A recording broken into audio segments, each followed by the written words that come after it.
khusus masalah urban governance. Kebetulan tesis saya masalah metropolitan urban governance. Ya. Nanti bisa dilihat saya udah bagikan tuh apa tesis saya, dan bahasa Inggrisnya juga agak sederhana lah gitu ya, jadi mudah dimengerti gitu. Jadi saya berani nunjukin tesis, apalagi ijazah gitu lah. Nah itu kurang lebih ya gambarannya. Oke, dan itu materi yang cukup banyak dan luas, karena terus terang saya belajar tentang urban governance saja itu sudah cukup lama ya. Eh, satu program studi di S2-nya ya saya di Belanda dulu. Walaupun masternya kayak ginian tapi ya udahlah gitu. Eh, saya kasih ini karena saya waktu itu punya idealisme untuk menjelaskan suatu konteks ya, bagaimana kita melakukan suatu kajian, ya, kajian eh, keruangan ya, terutama menyangkut aspek metropolitan, apa saja hal-hal yang harus dipertimbangkan, bagaimana kita mengolah itu ya, dan bagaimana kita merumuskan.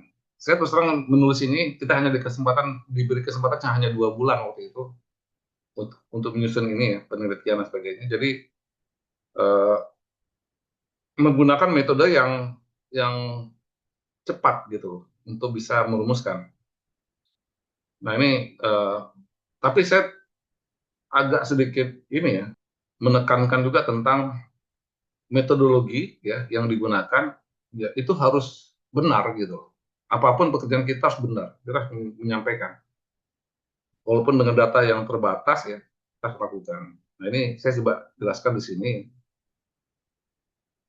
Nah ini ada beberapa teori tentang spatial capacity ini dan organizing capacity. Inilah intinya daripada urban governance tadi gitu ya. Saya kira ini kan udah 25 tahun yang lalu ini. Saya kira sudah banyak perkembangan. Saya nggak terlalu banyak apa. Ini adalah satu tahapan-tahapan bagaimana kita masuk ke dalam uh, penyusunan konsep itu ya. Nah ini beberapa teori ya. Saya kira ini perlu satu sesi sendiri ya bicara masalah ini. Dan dulu pendapat tentang metropolitan government ini masih sangat sedikit ya.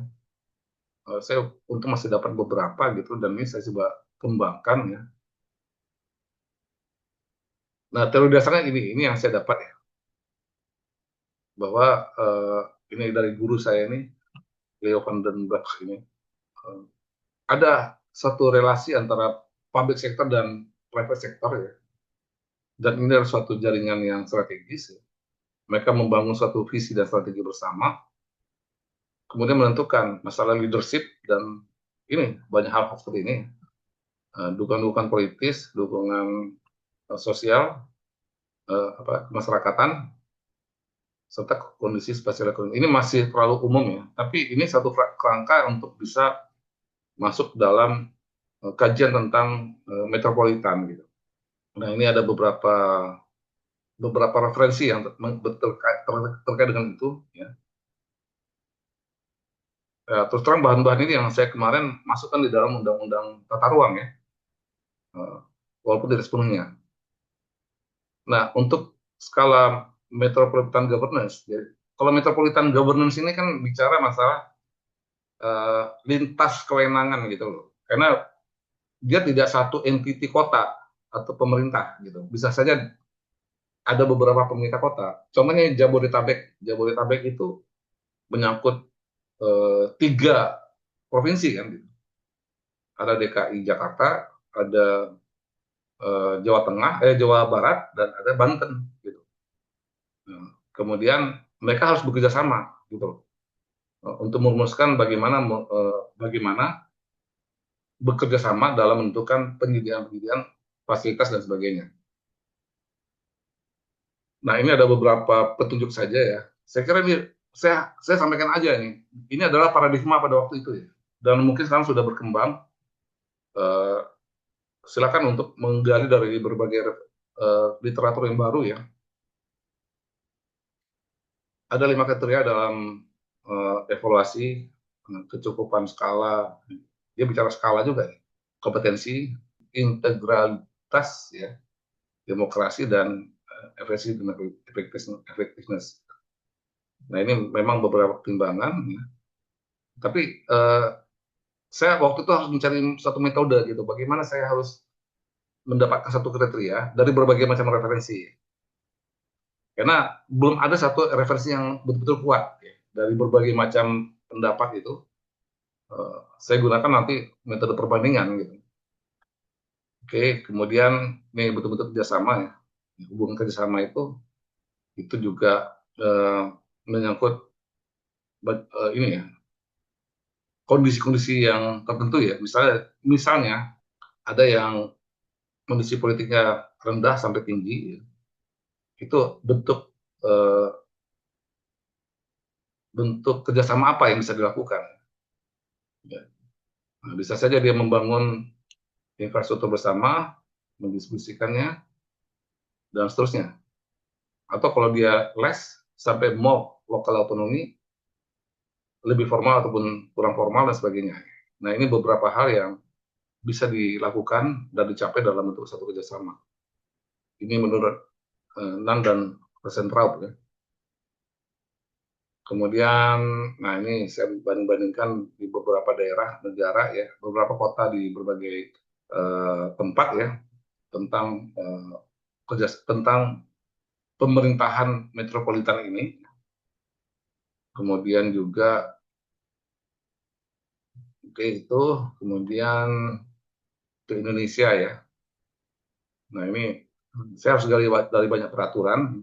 Kemudian untungnya waktu di sana tuh sempat ngumpulin beberapa data dan ya kita tampilkan ya. Ini kondisi yang sampai tahun 2000 lah kurang lebih.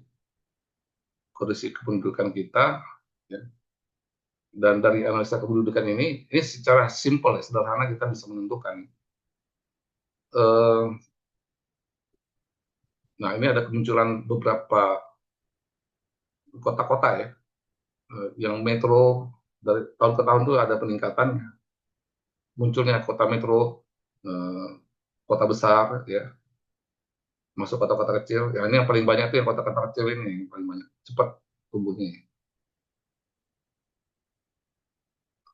Jadi begini, saya mulai dengan suatu hipotesis bahwa metropolitan itu ada 4 macam yang bisa menentukan itu metropolitan. Itu yang pertama adalah kota metropolitan.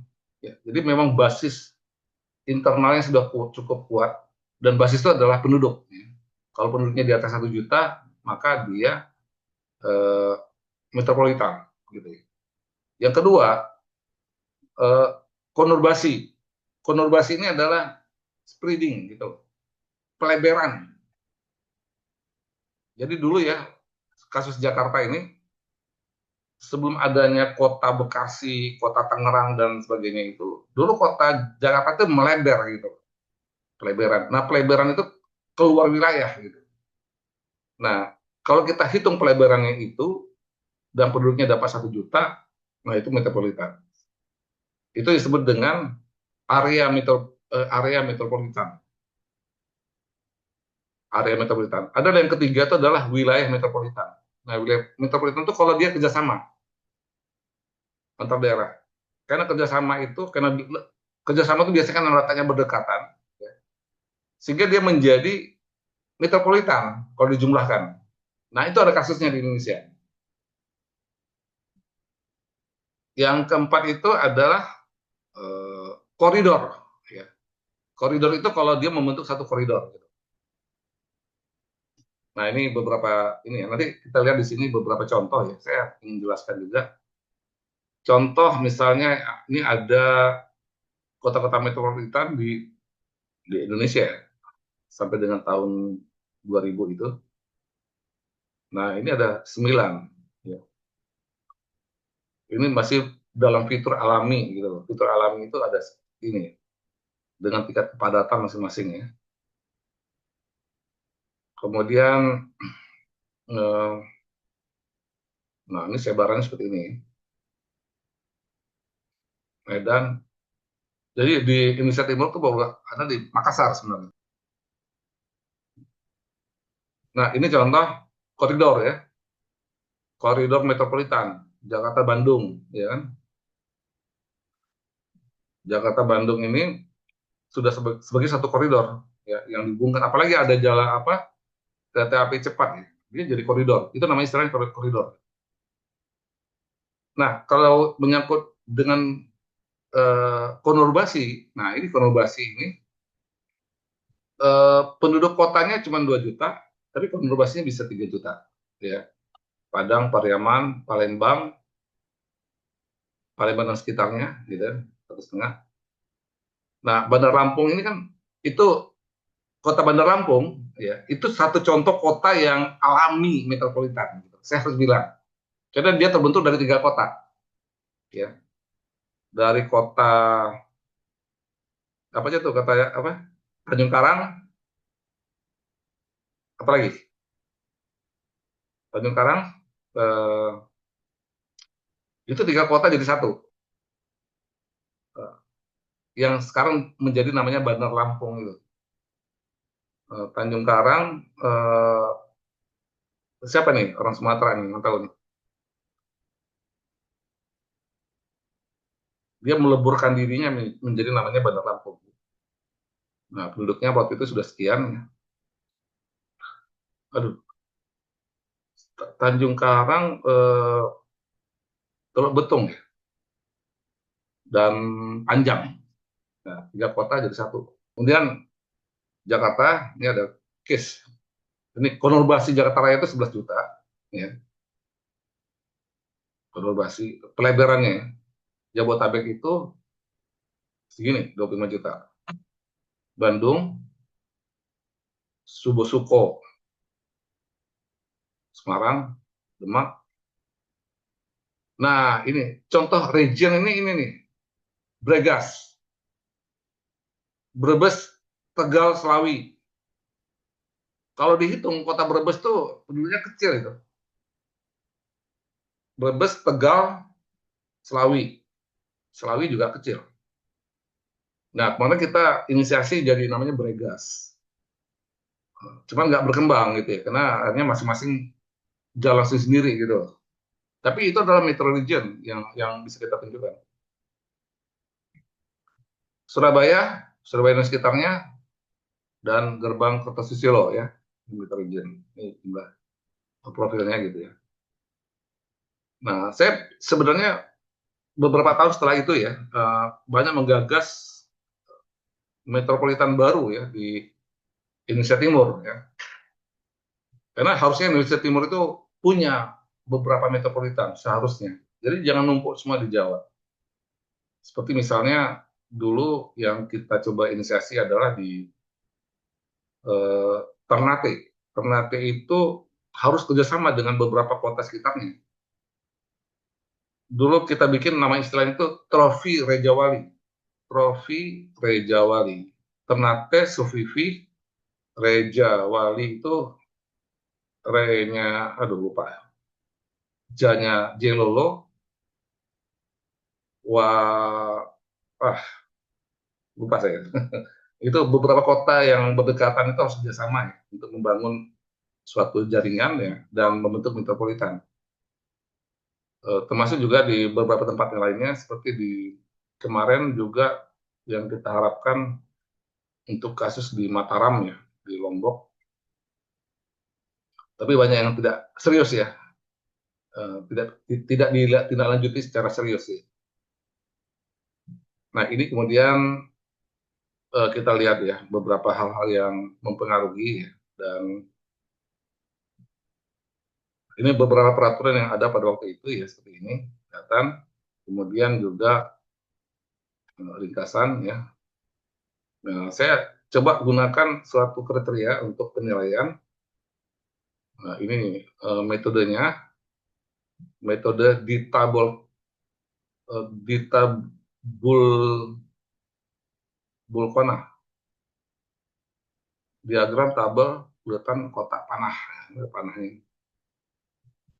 Nah, metode untuk membangun suatu teori sendiri tentang metropolitan itu, ya berarti kita harus adu nih semua pendapat ini, Van den Berg, Lefevre, Nun, dan sebagainya, Tommy Firman, ya. Kita lihat kata-kata kunci ya yang dia gunakan di dalam rumusan itu, sehingga saya bisa merumuskan sendiri. Ini ini rumusannya itu ini harus ada ini gitu di setiap kota itu. Jadi saya bangun metodologi sendiri dalam penilaian. Saya nggak pakai metodologi orang lain gitu. Nah, ini kriterianya saya coba kembangkan, dan perlu ada ini, spatial capacity dan organizing capacity ini. Ini yang saya jelaskan ini, kapasitas apa yang dibutuhkan secara keuangan untuk mewujudkan suatu uh, metropolitan. Dan organizing capacity-nya apa. Oke, kemudian sampai kepada assessment. Nah, saya terapkan di berbagai macam ini metropolitan yang ada ya, yang ada di beberapa tempat ya, Bandung, Surabaya, Medan, lagi. Nah, ini spatial capacity, ini menyangkut masalah vision dan sebagainya. Nah, ini kita coba analisa. Memang kualitatif lah, karena waktu itu kan cuma 2 bulan kita nyusun, jadi nggak pakai kuantitatif. Nah, ini baru kita analisa dan kaji ya. Kita lihat dukungan program-program pemerintah pada waktu itu di berbagai kota ya. Ini perkiraan di Jabodetabek, ini untuk di Surabaya, di Semarang, Bandung, urban linkage-nya ya. Nah, ini konurbasinya ya, pelebaran kota-kota itu ya, untuk kasus yang di mana nih? Medan. Kemudian juga ini konurbasi Bandung, Surabaya, dari tahun 1865 sampai terakhir 1981. Sekarang udah lebih gede lagi kali ini. Nah, ini kita lihat sistem of cities-nya ya. Sistem of cities-nya bagaimana dia bisa saling bekerja sama. Nah, ini kita melihat pola distribusi ya. Datanya saya comot-comot aja nih, karena bukan pekerjaan proyek ya. Jadi kita comot aja dari yang sudah ada gitu. Ini untuk kasus yang Surabaya ya, bagaimana dia membangun sistem of cities-nya, ya. Sistem kota-kota seperti ini. Nah, ini untuk kasus Surabaya, kita lihat bagaimana pelayanan jaringan antar kota itu ya terbangun untuk melayani ke daerah-daerah yang lebih kecil. Gitu. Surabaya itu Sidoarjo, Gresik, Bangkalan, Depok. Nah, ini beberapa kota-kota ataupun bagian dari kota ya yang lebih kecil sampai sampai ke yang di level desa lah gitu. Kemudian, nah ini masalah metro boundary ya, harus jelas ya. Berarti kita bicara masalah wilayah kawasan dan pencapaian terhadap density gitu. Density ini kan satu kata kunci nih. Kepadatan penduduk di dalam satu daerah gitu ya. Jadi kalau DKI aja udah tinggi nih. Sekarang datanya lebih pesat lagi. Lebih pesat. Jadi seperti contoh ini ya. Bekasi ya. Bekasi itu baru diintervensi tahun 1980. 1980 itu penduduknya itu masih sekitar 200 ribuan. Nah, waktu kita evaluasi tahun 2000 ya, untuk kota Bekasi, itu naik penduduknya jadi 2 juta. Dalam 20 tahun, itu berapa persen nih tingkat pertumbuhan ekonomi, pertumbuhan penduduknya? Gitu. dari 200.000 menjadi 2 juta. Kalau sekarang mungkin sudah 4 juta kali ya. Nah, Tangerang juga pesat juga. Tangerang itu hampir sama dengan Bekasi, tapi sekarang penduduknya lebih lebih tinggi dibandingkan Bekasi. Nah, saya kebetulan tadi pagi nonton film Netflix ya. Netflix itu ada tentang sejarah-sejarah gitu. Seperti kota Guangzhou, ya. Shenzhen. Shenzhen itu di Cina ya. It, eh, eh, Shenzhen itu adalah kota nelayan tahun 1990 ya. 1990 penduduknya cuma 50 juta. 50.000 orang tahun 1950. Kurang lebih ya 50.000 orang gitu. Sekarang penduduknya udah di atas 15 juta gitu. Dari 90 sampai dengan 2023 lah. Berapa tahun? Sekitar 30 tahun itu penduduknya bisa berapa kali? Dari 50.000 menjadi 13 jutaan. Artinya apa ya? Artinya eh, hal-hal ini kadang-kadang memang eh, apa ya? Tiba-tiba langsung besar ya. Untungnya begini, untungnya Cina itu sudah menyiapkan ya untuk hal itu. Walaupun kalau ada cerita teman-teman yang pernah berkunjung ketika proses itu ya, tahun 2000 ya, tahun 2010 pernah ke sana, mereka menutupi banyak kekurangan dalam pengembangan sebagai metropolitan itu dengan suatu apa ya, menutup area-area yang selam dan sebagainya. Tetapi ternyata sekian waktu mereka memperbaiki dan sekarang menjadi metropolitan yang tangguh ya. Metropolitan yang tangguh di apa di Cina gitu loh ya, ataupun di Asia. Nah, dari data ini mungkin ada pernah dengar ya istilah megacity. Pernah dengar megacity? Apa itu megacity?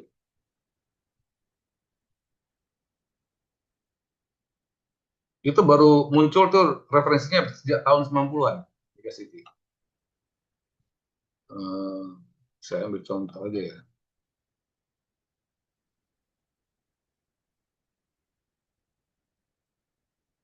Apa beda metropolitan dengan megacity?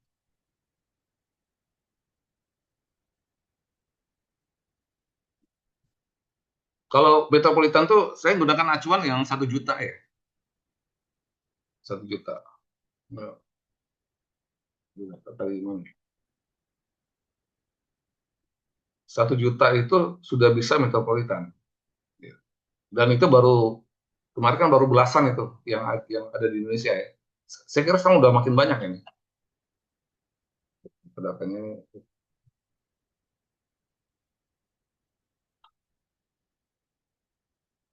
Saya saya call lagi ya informasi data sebelumnya nah ini supaya bisa tahu. Kalau megacity apa? Megacity kalau penduduk kotanya itu sudah di atas 10 juta. Nah, 10 juta itu megacities. Indonesia sudah ada yang megacity nggak? Sudah ada nggak yang prestasinya megacity? Ada. Jakarta ya, baru Jakarta megacity. Nah, siapa negara mana yang paling banyak megacity-nya? Ya, pertama tentunya Cina ya. Cina itu beberapa kotanya itu di atas 10 juta penduduk. Jadi mereka punya kota seperti Jakarta, mungkin lebih besar dari Jakarta itu nggak cuma satu, tapi ada belasan ya mungkin ya. Waduh, saya nggak tahu tuh nama-nama tempat kotanya. Eh, Termasuk juga Shenzhen, Guangzhou yang langsung cepat itu ya. Beijing atau di mana lagi tuh ya. Saya nggak tahu juga tuh nama-nama tempatnya. Tapi itu ada di bukunya eh, Sivarama Kisnan ya. Itu bisa dilihat. Kemudian yang berikutnya adalah India. India itu juga punya banyak kota-kota dengan penduduk di atas 10 juta. Ada New Delhi, Bombay, kayak gitu. Itu kota-kota besar gitu loh. Besar. Kalau di justru yang paling banyak itu ada di Asia gitu. Di apa? Di Eropa itu hampir nggak ada. Mungkin ada, saya belum gitu jelas ya. Seperti misalnya Paris ya. Paris itu apa di atas 10 juta ya. Kalau di Amerika mungkin ada beberapa kota ya. Seperti New York itu udah di atas 10 juta juga. New York ataupun beberapa kota mungkin San Francisco ya. Nah, itu mega cities ya. Problemnya lebih besar pada sekedar metropolitan. Karena mereka mencukupi kebutuhan untuk sekian puluh juta, belasan juta mungkin penduduk yang ada di situ ya. Terbaik lagi. Oke, ini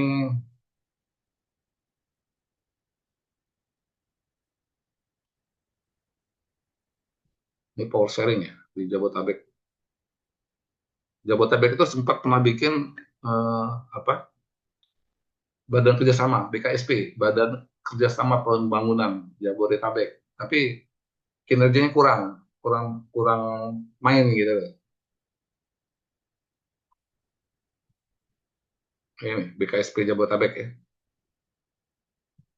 Apa permasalahan tidak bisa kerjasama yang efektif ya, di Jabodetabek?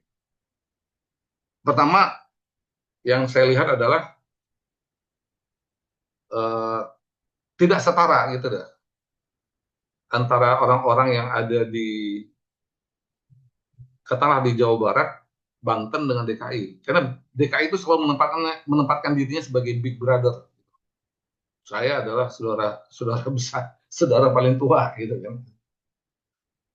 Jadi ketika berhadapan dengan itu banyak teman-teman dari Jawa Barat ya, terutama Bekasi, Depok, Tangerang, kabupaten-kabupatennya itu minder duluan gitu loh. Jadi banyak tidak tercapai gitu. Makanya kita lihat eh, apa tidak continuous ya, tidak pembangunan itu tidak berlanjut secara merata ya, di area itu. Walaupun saya lihat sekarang sudah ada usaha-usaha untuk mensinergikan. Ya. Contoh misalnya Transjakarta ya. Transjakarta itu pelayanannya sampai ke ini, sampai ke Tangerang kan ya. Tangerang dan Bekasi ya. Padahal itu punyanya DKI kan gitu. Kemudian apa lagi ya? Mungkin yang baru kelihatan baru itu ya. Kalau yang lainnya agak kurang berhasil gitu. Seperti misalnya contoh sampah gitu. Sampah orang Jakarta ini kan banyak sekali gitu. Sehingga mereka harus menyewa tempat ya, di Bantar Gebang Bekasi itu untuk membuang sampahnya gitu. Dan sekarang sudah mulai kewalahan dan dia harus bayar gitu loh. Jakarta harus bayar ke Bekasi. Nah, belakangan ini kan mereka eh, dari DKI sudah mencoba ya untuk membangun lokasi apa pembuangan akhir sampah dengan sistem insinerator. Ini agak lumayan modern gitu. Kalau yang lainnya kayak Bantar Gebang itu kan open dumping. Itu yang paling paling tradisional banget, paling apa ya, primitif gitu loh. Teknologi pembuangan sampah itu dengan open dumping itu ya. Kalau insinerator itu kan dia dia olah gitu ya. Dia olah sampah itu dengan dibakar dan sebagainya, kemudian bisa di apa sehingga residunya tuh tidak terlalu besar gitu loh. Bisa digunakan untuk pupuk dan sebagainya. Cuman kalau seperti misalnya kalau kita di luar negeri gitu, mereka sudah lebih bijak ya dalam penanganan sampah, membedakan sampah yang organik dan tidak organik, sampah-sampah kaca, apa, botol dengan bahan-bahan yang mudah terurai dan sebagainya itu tempat sampahnya berbeda-beda dan mereka cukup disiplin ya untuk itu. Kalau kita kan campur nih, tempat sampah itu semua semua semua apa jenis sampah itu dibuang di tempat itu gitu. Dan itu yang tidak sehat ya. dan sekarang mengandalkan kepada sistem insinerator. Insinerator juga punya keterbatasan juga ya, untuk bisa mengolah gitu. Tapi mungkin hanya sebagian dari sampah itu yang bisa diolah di situ. Selebihnya masih menggunakan open dumping gitu. Nah itu satu. Kemudian hal-hal lain yang menyangkut kerjasama itu seperti contoh yang sampai sekarang belum dipecahkan ya. Tapi sebenarnya ada waktu masanya Anies itu punya gagasan menyangkut eh, ini dengan Bogor ya. Jakarta dengan Bogor itu dalam pengelolaan sungai ya dan limpasan banjir ya. Karena selalu disalahkan orang Bogor itu eh, yang namanya banjir kiriman itu ya.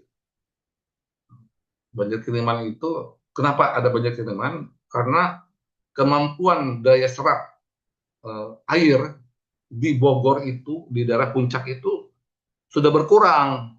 Alasannya apa? Sudah banyak bangunan villa ya, sudah banyak kawasan-kawasan permukiman dan sebagainya itu yang menghambat kemampuan serap ya. Akhirnya eh, air itu mengalir secara run off masuk ke sungai dan dalam suatu ketika mungkin bisa menjadi banjir di Jakarta gitu. Dan orang Jakarta, nah saya juga agak kurang setuju juga ini ya statementnya gubernur yang baru nih, Pramono Anung ini kan teman saya juga sebenarnya. Dia bilang itu banjir kiriman dari Bogor gitu. Itu nggak benar gitu. Statement itu nggak boleh seperti itu. Karena eh, menunjukkan ada suatu kesalahan tuh ada di tempat lain gitu. Kalau masa Anies itu agak lumayan. Dia walaupun belum terwujud ya. Gagasannya adalah ya udah kita pelihara hutan di puncak. Nah itu tuh benar itu idenya gitu. Jadi upaya untuk memperkuat kemampuan serap air itu supaya tidak run off itu adalah dengan memperbanyak hutan, ya, menjaga dan sebagainya. Dan mereka tahu bahwa eh, harga tanah di puncak itu juga mahal gitu. Ya, orang lebih bagus ini karena itu daerah, daerah wisata ya dan komersialnya tinggi. Bagaimana dapatkan lahan untuk hutan gitu? Ya berarti harus dibeli, diadakan gitu. Nah, untuk menyelamatkan kota Jakarta, dia harus bayar hutan di puncak. Nah, itu menurut saya itu hal yang menarik gitu, ide yang bagus. Termasuk juga kasus di Bali ya.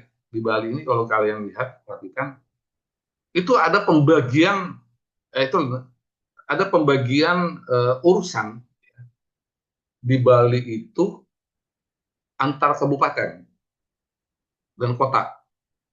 Nah, terus terang kabupaten kota yang bisa dapat duit itu nggak banyak gitu loh. Cuman kota Denpasar, Kabupaten Badung, ya, dan Kabupaten Gianyar. Cuman ini tiga kabupaten ini yang bisa dapat duit. Ya, Kabupaten Badung itu dia menyediakan fasilitas apa homestay, hotel dan sebagainya. Ya, nah, dan dia dapat revenue gitu, dapat penghasilan dari situ. Kemudian kota Denpasar dengan fasilitas-fasilitasnya dan Kabupaten Gianyar itu dengan eh, apa lokasi wisatanya, ya lokasi wisatanya tempat orang jadi orang tuh nginepnya di Sanur atau di Kute ya. Tapi jalan-jalannya ke Gianyar gitu loh. Nah tiga daerahnya aja yang dapat duit di Bali. Tetapi apakah kabupaten yang lain itu cemburu nggak seperti yang Karangasem, ya, Kabupaten Bangli, Kabupaten apa, karena kalau kalian lihat di peta daerah Bali Utara itu adalah hutan. Nah hutan ini ya eh, adalah pekerjaan yang paling tidak ekonomis gitu loh, ya, tidak bisa menghasilkan duit, ya. Nah, cuman bagusnya otonomi yang ada di Bali itu mereka kerjasama, gitu, kerjasama. Sehingga ada suatu kontribusi dari tiga kabupaten tadi, ya, yang penghasil duit tadi itu untuk mensuplai ya, pendapatan itu kepada kabupaten-kabupaten yang menjaga hutan. Itu kerjasama yang bagus gitu, pola-pola seperti itu. Jadi katanya biar kami yang bekerja, kalian jaga hutan. Nah, gitu istilahnya. Nah, disiplin ini kan dalam konteks otonomi daerah ya. Untuk Bali itu cocoknya di level provinsi ya. Oke, lanjut. Nah, ini saya coba rumuskan suatu beberapa pandangan saja tentang hal itu ya. Wah, masih ada lagi nih.